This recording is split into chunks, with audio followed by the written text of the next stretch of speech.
சிறப்பு ஆலோசகரா வந்து அவர் செயல்படுற போறாரு. எல்லாத்துக்குமே அந்த அதிருப்தி இருக்கும்ல. ஒரு மாற்று சக்தி வேணும், ஒரு ஒரு அரசாங்க மாற்றம் வேணும் அப்படிங்கிறது ஒரு எல்லாருக்கும் இருக்கிறதுனால தான் வந்து அவங்க வந்து ஒண்ணு சேர்றாங்க. பொறுப்பே எதிர்பார்க்காம எங்கள மாதிரி நெறைய பேர் வந்து என்ன வேணா பண்றதுக்கு, அதாவது இப்ப நான் என்ன வேலை செய்யனாலும் செய்றதுக்கு பொறுப்பு எதிர்பார்க்காம, பணத்துக்காக எதிர்பார்க்காம வேலை செய்றதுக்கு ரெடியா இருக்கோம். அவ்வளோ பேர் இருக்காங்க. இதுக்கப்புறம் தான் நம்ம வந்து சுற்றுப்பயணம் இருக்குது, நிறைய வேலைகள் இதுக்கப்புறம் தான் இருக்குது. ஸோ பெரிய பெரிய வேலைகள் இதுக்கப்புறம் தான் இருக்குது. அதனால தான் இப்போ வந்து இப்போ வந்து நிர்வாகம் இப்போ பண்ணியிருக்காங்கன்னா, இதுக்கு முன்னாடி பெருசாக வேலைகள் நம்ம வந்து இறங்கல. ஏன்னா முழுசாக இப்போ தான் இறங்க போகிறோம். ஏன்னா 1 வருஷம் காலகட்டம் இருக்குது.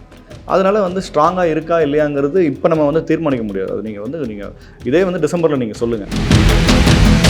இருக்கிறதுலே வந்து ஒரு 85% to 90% வந்து யங்ஸ்டர்ஸ் இருக்கிற ஒரே கட்சி இப்போது தாவேகா தான். ஸோ அது வந்து ஆல்மோஸ்ட் அது வந்து சொல்லாமையே அது வந்து பண்ணணும். இட்ஸ் ஆல்ரெடி இது தேர். அப்படி இருக்கும்போது இளைஞர்கள் இருக்கட்டும், அப்படி இருக்கும்போது அந்த வீட்டில் ஒரு ஓட்டாவது மினிமம் ஒரு ஓட்டு, அது வந்து அந்த ஒரு பையன் சொன்னால் ஒரு குடும்பமே ஓட்டு போடுற மாதிரி தான் இருக்குது.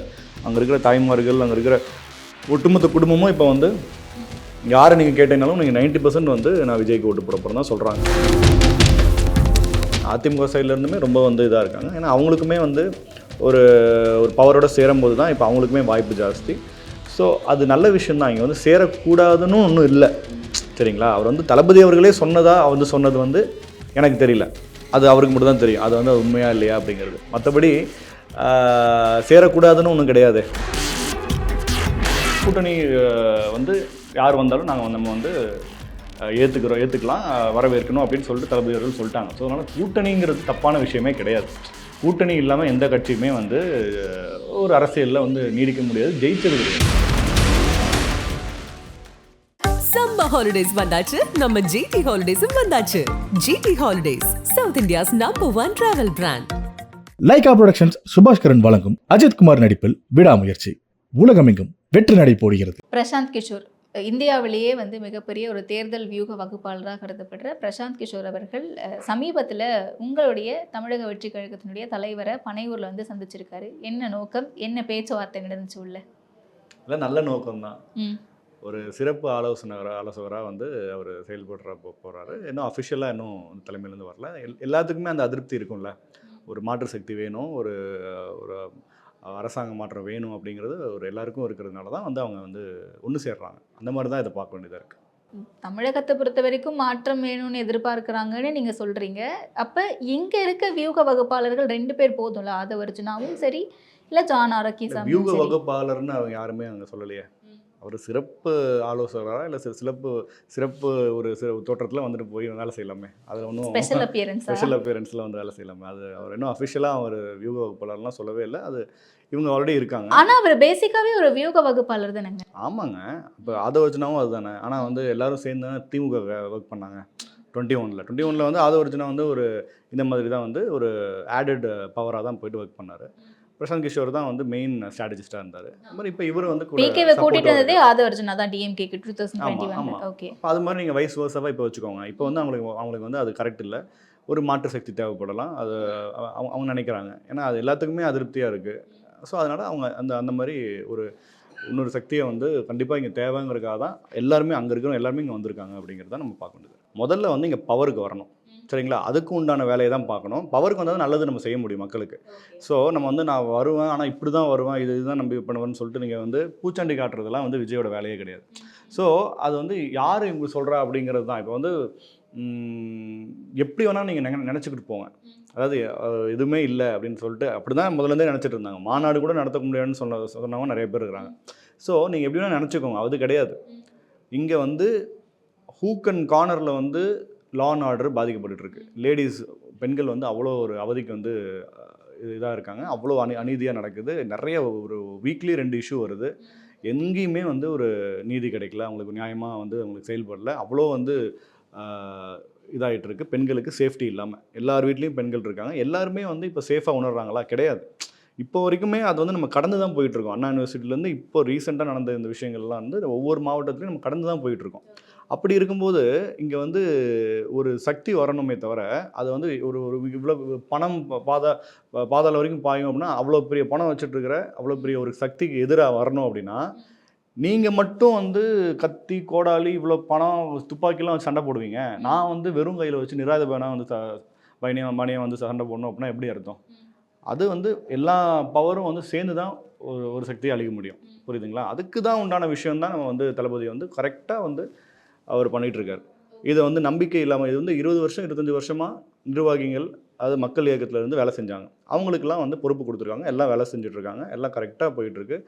பொறுப்பே எதிர்பார்க்காம எங்களை மாதிரி நிறைய பேர் வந்து என்ன வேணால் பண்ணுறதுக்கு, அதாவது என்ன வேலை செய்யணாலும் செய்கிறதுக்கு பொறுப்பு எதிர்பார்க்காம, பணத்துக்காக எதிர்பார்க்காம வேலை செய்கிறதுக்கு ரெடியாக இருக்கும். அவ்வளோ பேர் இருக்காங்க. ஸோ இது எந்த கட்சியிலுமே கிடையாது. அப்படி இப்படி இருந்தாலும், அதாவது அரசியல் ஆலோசகராகவோ இல்லை பிரமுகராக ஒரு ஸ்ட்ராட்டஜிஸ்டாவோ கரெக்டான மூவ்ஸ் தான், நகர்வுகள் தான் அரசியலை வந்து தீர்மானிக்கும். அரசியலில் அதுதான் முக்கியம். ஸ்ட்ராட்டஜிஸ்ட் சொல்றத செய்யறதுக்கான ஆட்கள் இங்க இருக்காங்களா? அந்த அளவுக்கு ஸ்ட்ராங்கா இருக்காங்களா? காசே கொஞ்ச நாளைக்கு முன்னாடி தான் எந்த சார் ஒரு மாவட்ட எதிர்பார்ப்பும் செயலாளர்கள் நியமனமே முடிஞ்சது. ஆமாம், எந்த ஒரு எதிர்பார்ப்பும் இல்லாமல் செய்கிறதுக்கே ஆள் இருக்காங்க. அதான் கொஞ்ச நாளைக்கு முன்னாடி இருக்கு இல்லையா, அவங்கலாம் எத்தனையோ வருஷமா வெயிட் பண்ணிட்டு இருக்கிறவங்க தான். எத்தனையோ வருஷமா பப்ளிக் சர்வீஸா மக்களுக்கான பணியில ஈடுபட்டு இருக்கிறதுக்கும் அரசியல் பின்புலத்தோட இங்க வந்து அரசியல் களத்தில் நிக்கிறதுக்கும் வித்தியாசம் இருக்கு. இல்லை, பப்ளிக் சர்வீஸாக கிடையாது, அதுவும் வந்து ஒரு கட்டமைப்பாக தான் பண்ணாங்க அவங்க. ஒரு ஆனா ஏக்கமாக அப்ப தான் உங்களை பண்ணாங்க. மற்ற கட்சியினுடைய மாவட்ட செயலாளர்கள் யாரும் வந்து தடுக்கல. இப்ப அந்த மாதிரி தடுக்கிறதுக்கான வாய்ப்புகள் அது இருக்கு. அது அது வரதாங்க செய்யும். அதுக்கு இதுக்கு என்ன சம்பந்தம் அதுதான் இருக்கு? கேக்குறேன், ஸ்ட்ராங்கா இருக்கா கட்டமைப்பு அப்படின்னு. அது ஸ்ட்ராங்காக இருக்கிறதுக்கு வந்து தலைவர்கள் தான் வேணும். ஒரு கரெக்டான பொதுச் செயலாளர் வேணும். தேர்தல் பிரிவுக்கு தனியான ஒன்று பொதுச் செயலாளர் போட்டிருக்காங்க. ஒரு கொள்கை பரப்பு செயலாளர், எல்லாருமே அதுக்கு தலைவர்கள் தான், மாவட்ட செயலாளர்கள், அதுக்கு கீழே இருக்கிறவங்க. அதெல்லாம் வந்து அவங்க தலைவர்கள் அவங்க எப்படி இருக்காங்களோ அதுக்குப்படி வந்து நிர்வாகிகளில் வந்து கரெக்டாக வேலை செஞ்சுட்டு தான் போயிட்டு இருக்க போகிறாங்க. அதில் எந்த இதுவும் நீங்கள் ஸ்ட்ராங்காக இருக்குதுன்னா இதுக்கப்புறம் தான் நம்ம வந்து சுற்றுப்பயணம் இருக்குது, நிறைய வேலைகள் இதுக்கப்புறம் தான் இருக்குது. ஸோ பெரிய பெரிய வேலைகள் இதுக்கப்புறம் தான் இருக்குது. அதனால தான் இப்போ வந்து இப்போ வந்து நிர்வாகம் இப்போ பண்ணியிருக்காங்கன்னா இதுக்கு முன்னாடி பெருசாக வேலைகள் நம்ம வந்து இறங்கலை. ஏன்னா முழுசாக இப்போ தான் இறங்க போகிறோம். ஏன்னா ஒரு வருஷம் காலகட்டம் இருக்குது. அதனால் வந்து ஸ்ட்ராங்காக இருக்கா இல்லையாங்கிறது இப்போ நம்ம வந்து தீர்மானிக்க முடியாது. அது நீங்கள் இதே வந்து டிசம்பரில் நீங்கள் சொல்லுங்கள் எப்படி வேலை செஞ்சுருக்காங்க, இந்த கட்டமைப்பு எவ்வளோ ஸ்ட்ராங்காக இருக்குன்னு அப்போ தான் தெரியும் தேர்தல் டைமில். ஓகே. அண்ட் இன்னொன்று, ஒரு சில வியூகங்களை வந்து நேற்றைக்கே அவர் விஜய் கிட்ட சொல்லிட்டு போனதாகவும், அண்ட் இன்னைக்கு மீண்டும் பனையூரில் இருக்க ஆதவர்ஜுன் அவர்களுடைய அலுவலகத்திலேயோ இல்லத்திலேயோ ஒரு மீட்டிங் நடந்துட்டு இருக்கிறதாகவும் தகவல் கசிந்திருக்கு. ஸோ பொதுவாக முதல்ல ஒவ்வொரு வீட்லேயும் ஒவ்வொரு வாக்கு வந்து இருக்கிற மாதிரி உறுதிப்படுத்திக்கோங்க அப்படின்ற விஷயத்த சொன்னதாகவும், அண்ட் இளைஞர்களுடைய வாக்குகளை கவரணும் முதல்ல அப்படின்ற விஷயத்த சொன்னதாகவும் சொல்லப்படுது. ஆமாம், அது உண்மை தானே. இப்போ இதில் வந்து இருக்கிறதுலே வந்து ஒரு 85% to 90% வந்து யங்ஸ்டர்ஸ் இருக்கிற ஒரே கட்சி இப்போது தாவேகா தான். ஸோ அது வந்து ஆல்மோஸ்ட் அது வந்து சொல்லாமே அது வந்து பண்ணணும். இட்ஸ் ஆல்ரெடி இது தேர். அப்படி இருக்கும்போது இளைஞர்களாக இருக்கட்டும், அப்படி இருக்கும்போது அந்த வீட்டில் ஒரு ஓட்டாவது மினிமம் ஒரு ஓட்டு, அது வந்து அந்த ஒரு பையன் சொன்னால் ஒரு குடும்பமே ஓட்டு போடுற மாதிரி தான் இருக்குது. அங்கே இருக்கிற தாய்மார்கள், அங்கே இருக்கிற ஒட்டுமொத்த குடும்பமும் இப்போ வந்து யாரை நீங்கள் கேட்டீங்கனாலும் நீங்கள் 90% வந்து நான் விஜய்க்கு ஓட்டு போட போகிறேன் தான் சொல்கிறாங்க. அதனால் அதில் வந்து அவர் கரெக்டாக தான் சொல்லியிருக்காரு. அந்த மாதிரி அதை உறுதிப்படுத்திக்கிங்க, அதை நோக்கி வேலை செய்யுங்க அப்படிங்கிற மாதிரி அவர் சொல்லியிருந்தா கரெக்டு தான். அது கொஞ்ச நாளைக்கு முன்னாடி ஒரு கான்ட்ரவர்சி இருந்துச்சு, பார்த்துருப்பீங்கன்னு நினைக்கிறேன். மூத்த பத்திரிகையாளர் ஐயநாதன் அவர்கள் விஜய் அவர்களோட சந்திச்சதாகும். ஒரு 45 நிமிடங்கள் சந்தித்தேன். அந்த சந்திப்பில் அதிமுகவோட கூட்டணி குறித்து நாங்கள் பேசிகிட்டு இருந்தோம். அப்போ ஆமாம், அதற்கான பணிகளை தான் வியூக வகுப்பாளர்கள் பண்ணிகிட்டு இருக்காங்க அப்படின்னு சொன்னதாகவும் தகவல் கசிந்தது. இல்லை, அவர் வந்து சொன்னது எந்த அளவுக்கு அப்படிங்கிறது அது வந்து அஃபிஷியலாக தலைமை எதுவும் சொல்லலை, அவர் தான் சொல்லியிருக்காரு. இப்போ அவர் வந்து அவர் சொன்னது வந்து எந்த அளவுக்கு உண்மை, எந்த அளவுக்கு வந்து அது ஒரு கான்ஃபிடென்ஷியலான விஷயம் அப்படிங்கிறது அது அவருக்கு மட்டும் தான் தெரியும். அவரோட நோக்கம் என்ன, அவர் என்ன எதுக்காக அவர் சொன்னார் அதெல்லாம் நான் ஆக்சுவலாக முன்னாடியே நம்ம சொல்லியிருக்கோம். அதாவது அதிமுகவோட கூட்டணிங்கிறதுலாம் வந்து அதை வந்து ஆப்வியஸ். அது ஆக்சுவலாக அவங்களும் ரொம்ப ஆர்வமாக இருக்காங்க. அதிமுக சைட்லேருந்துமே ரொம்ப வந்து இதாக இருக்காங்க. ஏன்னா அவங்களுக்குமே வந்து ஒரு பவரோட சேரும்போது தான் இப்போ அவங்களுக்குமே வாய்ப்பு ஜாஸ்தி. ஸோ அது நல்ல விஷயந்தான். இங்கே வந்து சேரக்கூடாதுன்னு ஒன்றும் இல்லை, சரிங்களா. அவர் வந்து தளபதி அவர்களே சொன்னது வந்து எனக்கு தெரியல, அது அவருக்கு மட்டும் தான் தெரியும். அது வந்து அது உண்மையா இல்லையா அப்படிங்கிறது. மற்றபடி சேரக்கூடாதுன்னு ஒன்றும் கிடையாது. ஓகே. தனியாக அதை சேரணும்னு கிடையாது. இல்ல சேர்ந்தா இப்ப ஊழல் மலிந்த ஆட்சி இங்க நடந்துட்டு இருக்குன்னு சொல்றீங்க. அதிமுகவோட சேர்றதுனால அதிமுக புனிதமான கட்சி ஆயிடுமா? அப்படி கிடையாது. இப்போ நான் முதலே சொல்லிட்டேன், இங்க வந்து பவருக்கு வராம எந்த ஒரு நடவடிக்கையும் எடுக்க முடியாது. நாங்க நடுவுல வந்து வியாபாரம் பண்ணிட்டு வரதுக்கிறதுக்கு நாங்க வரல, சரிங்களா. ஊழல் லெட்டர் ஆச்சுன்னா ஜெயலலிதா அம்மாவை தான் வந்து பிடிச்சி உள்ள போட்டாங்க. சரிங்களா? இந்த பக்கம் திமுகவில் யாராவது இப்போ உள்ளே போயிட்டுருக்காங்களா? இப்போ இருக்கிற தலைவர் யாராவது உள்ளே போயிருக்காங்களா? அப்போ இவங்களெல்லாம் விட அவங்க பெரிய ஊழல்வாதின்னு எடுத்துக்கலாமா? அப்படி எடுத்துக்கிட்டா எதுக்கு வந்து 10 வருஷம் தொடர்ந்து மக்கள் வந்து அவங்க மெஜாரிட்டியில் ஜெயிக்க வச்சாங்க? அவங்க ஊழல்வாதி தானே. ஏன் மக்கள் வந்து அவங்க மெஜாரிட்டியில் வந்தாங்க? இவங்களால மைனாரிட்டியில் கூட வர முடியல. எப்பவுமே வந்தது வந்து கூட்டணி வச்சு தான் வருவாங்க. அப்படி இருக்கும்போது அவங்க பேர்லேயே ஊழல் வழக்கு இருக்குல்ல. அதிமுக கூட்டணி வச்சா உங்களுக்கு அதிகார பகிர்வு கொடுத்துருவாங்களா? நாங்கள் கொடுக்குறோமா இல்லை அவங்க கொடுக்குறோமா அப்படிங்கிறதுலாம் அது அப்போ தான் தெரியும். அவங்க கொடுக்குறோமா இல்லை நாங்கள் கொடுக்குறோமா அப்படிங்கிறதுலாம். எப்படி கூட்டணி பார்த்தாலுமே வைக்கக்கூடாது. அதிமுக அப்படிங்கிறது ஒரு மோஸ்ட் பவர்ஃபுல் பொலிட்டிக்கல் பார்ட்டி தானேங்க. இப்போ இருக்கிற சூழலில் என்ன இருக்கோ அதுதான் வந்து அதுக்கு தான் வந்து இதாக இருக்கும். அதுக்கு தான் முக்கியத்துவம் கொடுக்கப்படும். இப்போ யாருக்கு வந்து மக்கள் செல்வாக்கு இருக்குது, யாரை வந்து இது பண்ணுறாங்க அப்படிங்கிறது தான் இது. முதல்லையே கூட்டணி வந்து யார் வந்தாலும் நம்ம வந்து ஏற்றுக்கலாம், வரவேற்கணும் அப்படின்னு சொல்லிட்டு தளபதி அவர்கள் சொல்லிட்டாங்க. ஸோ அதனால் கூட்டணிங்கிறது தப்பான விஷயமே கிடையாது. கூட்டணி இல்லாமல் எந்த கட்சியுமே வந்து ஒரு அரசியலில் வந்து நீடிக்க முடியாது, ஜெயிச்சது கிடையாது. அப்படி நாங்கள் வந்து கூட்டணியே இல்லாமல் பண்ணுவோம் அப்படின்னு சொல்லாது. நம்ம வந்து பணம் கொடுத்து பண்ணுறது வேறு, கூட்டணிங்கிறது வேறு. கூட்டணிங்கிறது என்னென்னா அது ஒரு ஐடியாலஜி இருக்கிற ஒரு கட்சி, ஒரு கொள்கை இருக்கிற கட்சி. அங்கே ஒரு மக்கள் இருப்பாங்க. அவங்கள வந்து சேர்த்துக்கிறது ஒரு விஷயத்தை வீழ்த்தணும் அப்படின்னா, இப்போ நீங்கள் பணத்தை நீங்கள் வந்து கூட்டணியால் தான் நீங்கள் அடிக்க முடியும். கூட்டணிங்கிறது எல்லா இடத்துலையும் இருந்திருக்கு.